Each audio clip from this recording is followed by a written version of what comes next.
Then let's begin. What what do you think were the main reasons for the formation of the Tuskegee Airmen? You're asking what's the main reason for the formation of them? Mm-hmm. Well, we were at war. We're going into war. And when you have a war, you need people to do certain jobs. Mm-hmm. And so black people, there was segregation in the United States at that time. Blacks and whites were separate. And blacks wanted to show the country and the world that blacks could fly airplanes, Mm-hmm. even though people thought they couldn't. That blacks could be trained to fly an airplane in combat just as good, just as well as a white person. Okay. And so they had a thing called double V, double victory, which meant that they won two wars: the war over racism and ignorance, Mm-hmm. and they beat the enemy. They shot down the enemy. Enemy planes. 112 planes they shot down. Wow. Uh-huh. Okay. Why was Tuskegee Institute chosen instead of a site in the North where racial tensions weren't as high? Why? Okay, let me answer the question back again. Why was Tuskegee, Alabama, chosen as a site? Mm-hmm. Since it was in the South. There was a program going on at that time called Civilian Pilot Training Program. Are you taping this by any chance? Did I hear of this?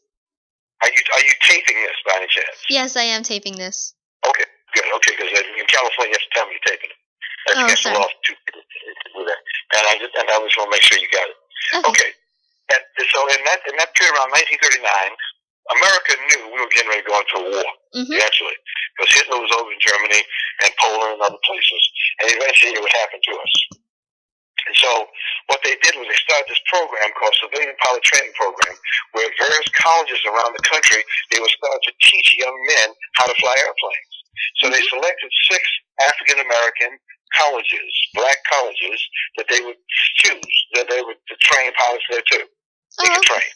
And Tuskegee, Alabama was just happened to be a college there called at that time Tuskegee Institute. And that's why it was chosen. Just one of 6 colleges, 6 black colleges. So how were the Tuskegee Airmen treated on base? On base, they had no problems. It was off base, they had problems. Oh, I see. On base, they knew, they were in the military. There were predominantly black people there. When they saw an officer, they saluted them, and that was that. They didn't have too much problems, to my knowledge, on the base. They had a lot of problems out in town when they went in town. Oh, okay. Town being the town of Tuskegee, Alabama. A southern town? So. No, it's a southern town. It was a southern town in Alabama, yes. Mm-hmm. So, could you tell us about Noel Parrish? Noel Parrish was a godsend. Noel Parrish was a white guy who he realized the rules and regulations. He didn't bend the rules and regulations. He just treated people with decency, a little bit of decency, which went a long, long way. Previous other commanders they have a very strong, hard leadership style. His was good. His was favorable. It worked. People had respect for each other, and they did their job. Okay, I see. And before him was Kimball, I think? I believe so, yeah. Okay. So, the 99th was the first Tuskegee Squadron to go overseas. How were they received by the otherwise all-white 33rd Group? Well, there wasn't a 332nd at that time. They were the 33rd Fighter Group. Yeah, the 33rd Group. And the white folks didn't particularly care too much for them. They didn't like to see black pilots. Didn't think they could fly. Mm-hmm. And so they really didn't. They had problems over it. Had a few problems. But they stuck together. And they said, "We're going to make it." And they did. They did crazy things. They didn't do crazy, but they didn't do the jobs that the other pilots were doing. Other pilots done escorting bombers. Later, they were allowed to escort a bomber or two. But basically, they didn't. That was when they were the 12th Air Force, and they really did. There was a commander. He didn't particularly like him, and so it was kind of hard for them. Kind of hard. So, were they in contact with the white people in their group, or were they isolated? They were isolated. They kept them separated. Blacks stayed on one side, whites stayed on the other side. Okay. So later the now all these things that I'm saying to you, if you read the chronology that I sent you, all that's in there. Okay. Yeah. How did the pilots react when the 99th were integrated into the 332nd? Well, they felt a lot. They felt at home. They felt much better. I mean, here you are working with people now that you are same skin color as you are, same culture as you were. You can get along. You can laugh and talk with them, and it made it easier for you. It improves the morale a lot. It helps you meet with people that you can relate to, and it really helped them out a lot. It made them do a better job. They were able to perform better. Okay. So Benjamin O. Davis was the commander of the 99th and was now the commander of the 332nd. What were the men's feelings towards him? Well, he was the commander. People admired him, respected him. He didn't take any. He didn't play with him at all. He was a West Point graduate. He was a very strong disciplinarian. He knew what he wanted. He was what his orders were, and he carried out his orders to the best of his ability. So, could you talk about some of the military achievements of the 332nd after their integration with the 99th? I mean, what did they do? Yeah, could you talk about some military achievements? Okay, they went out and they started shooting. Down. You'll notice that Charles Hall was the first Tuskegee Airman to shoot down an airplane, an enemy airplane. First black to ever shoot down an enemy airplane.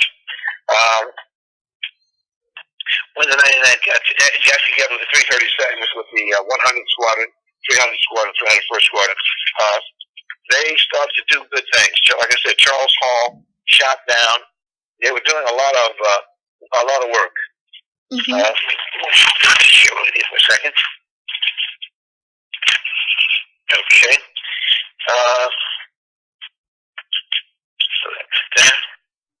Okay. When they were activated, in 42. Okay. Lieutenant, in June 2nd, a 99th pilot by the name of Hall, they actually went out there and did their first combat mission, June 2nd, 1943. 1943. Right. And this is what they were able to engage in, and then a week later, they were able to engage 6 pilots from the 9th Fighter Squadron. They were the first U.S. Army Air Corps pilots to engage enemy planes in aerial combat. And then on July 2nd, Lieutenant Charles Hall downed what they call a Focke-Wulf. It's Focke -Wolf, WULF 190. And he became the first black American to score a victory in aerial combat as a U.S. Army Air Corps pilot. Wow. Yeah. So it took them a long time. Again, the war was in 1941. That's when the war started. And you're talking through all the training that they had to go through in 41, 42, and then they got over there in 1943. Okay. Early 1943. So, did the American people at home... I'm sorry? Oh, you go. Repeat that again. I'm sorry, I didn't hear you. Oh, I'm sorry. You were saying something? No, I was listening to you. I'm waiting for you. Okay. Did the American people at home hear about their achievements? Their achievements, they were doing strafing runs. They were doing bombing runs. They were protecting the troops. They were doing what was expected of them as pilots of the United States Army Air Corps. Okay. So, did the American people back at home hear about this? Oh yes, there were a lot of stories that got out. It was a little slow getting to them, but stories did eventually get out.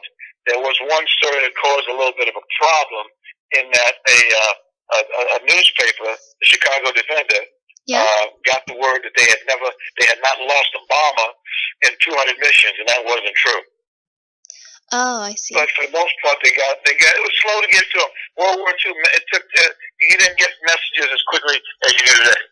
But when they did get information, they would let the people back home know what they were doing. Of course, they would write letters. The guys would write letters home, tell their families what they were doing, you know. But it was mostly published on black newspapers? Yeah, a black newspaper called the Chicago Defender. Okay. So... Just one of many, they were one of many other papers that reported information. What effects did the Tuskegee Airmen have on the Double V campaign at the time? You said, what was the Double V campaign? What effects did the Tuskegee Airmen have on the Double V campaign? Like, They how had were they a strong connected? effect. They're the ones who created it. The Double V was a target for them. It was a goal for them. They went at the end, after everything was all over, they were able to look back and say, we defeated racism, we showed people that we could fly airplanes, and we also defeated an enemy against America. We showed them that we could fly, and we could defeat an enemy. So that was your Double V. Okay. Victory over racism, victory over the enemy. So, while the fighter squadrons were fighting abroad, we learned that the 477th was fighting at home. Could you tell us about the Freeman Field Mutiny? Okay, the Freeman Field Mutiny was they were two types of pilots. You had the fighter pilots, they were fighting overseas, and then the bomber pilots, they were formed over at Tuskegee Airfield, and then they moved over to other airfields. They ended up in Kentucky at a little small place called Godman Field. They went to different places, and they were in training, and they wanted to go into they were officers of the United States military, and they wanted to go into the officers club, but they were not allowed to do that. They attempted back, this is April 1945, where you had the 477th Bombardment Group that had 4 squadrons. The squadrons were the 6th 16th, the 6th 17th, the 6th 18th, and the 6th 19th Bombardment Squadron. All they want to do is go to the officers club at the base there, Freeman Field, and in Indiana. And the the base commander, he set up his own policies in deference to American policy for the way officers clubs are conducted, and he would not allow them to be integrated. He wanted a separate club for them, and the separate club was really just a hole in the wall, wasn't worth anything. They were not treated like officers. Okay. What do you think was the significance of this event? Well, it drew attention to the fact that the way they were being treated in the military. Inside the military, a lot of times, like I said, it took a while for information to get to people. And so this person who was in charge of this base, he was doing what he wanted to do and not paying attention to what the Army wanted him to do. And so when it came, anytime there's a riot like that, that means that people are upset and mad, well, not mad, but just upset with the idea that they're being taken advantage of. They knew they were officers of the military officers of the United States military, and they should have been treated like such, but they were not. So, do you think that this was an important step on the road to equality in the armed forces? No question about it. No question it was, certainly. Did anything change, like, directly after it, or did it take a while? It took a while. When they came back to America after the war, when they got off these ships they were on, they were told white officers went one way and black officers went the other way. They were still segregated. It wasn't until 1949, July 1st, 1949, that the military became integrated. Do you think that the actions of the Tuskegee Airmen helped lead to the integration of the armed forces? Yes, it did. They were one of a lot of other organizations. Them and a lot of other organizations made it possible for President Harry Truman to sign Executive Order 9981 and integrate the armed forces. Yes. Okay. Why do you think that blacks were not allowed into the Army Air Corps prior to the Tuskegee Airmen in the first place? Like, why were they looked down upon? Because the United States Armed Forces was segregated. There was a segregation policy in the military, as it was in society, that blacks stayed on one side and whites stayed on the other, and it never come together. Can you tell us about the state of the blacks in the military before the Tuskegee Airmen? It was the same way. It was segregated. Everything was segregated. Blacks were separate. Sometimes they'd have blacks working with whites, but for the most part, it was a segregated military. Okay, I see. Do you think that the Tuskegee Airmen helped in the overall civil rights movement, and how did they do that? Did you ask me how did they help with the overall civil rights movement? Yeah. Yes, they did. Yes, they did. There's a lot of things going on. Years later, you had Dr. Martin Luther King Jr., nonviolent protesting. But over the years, prior to Dr. King, you had Rosa Parks, and the Tuskegee Airmen came before Rosa Parks. There were a lot of other things that happened by their actions. Other groups saw them. Other black people, black groups said, hey, enough is enough. We are American citizens. We're entitled to our freedom. We're free American citizens. We are supposed to be given certain privileges. We want our privileges. Okay. So, do you think it's important that we learn about the Tuskegee Airmen, and why? Oh, yeah. I think we should learn about the Tuskegee Airmen because they are a great example of black Americans fighting for their country. You're of Asian descent, right? Yes, I'm of Asian descent. Okay.